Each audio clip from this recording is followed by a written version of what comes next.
Hey everybody, this is a quick video in case you have a Sonoff TRVZB Zigbee smart radiator valve, and on the display, instead of giving you the temperature or whatever, it's displaying an F1, and you're trying to figure out what is this F1 error and is there anything that you can do about it.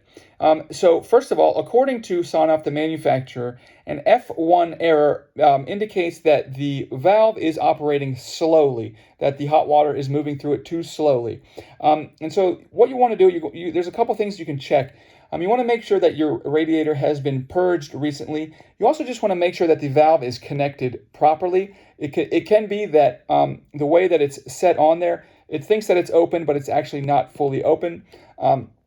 So anyways, the main thing to do is just to make sure that the valve is operating properly and it is opening properly when it is supposed to be, because then the water will be flowing through at an appropriate rate and you will be able to get rid of this error.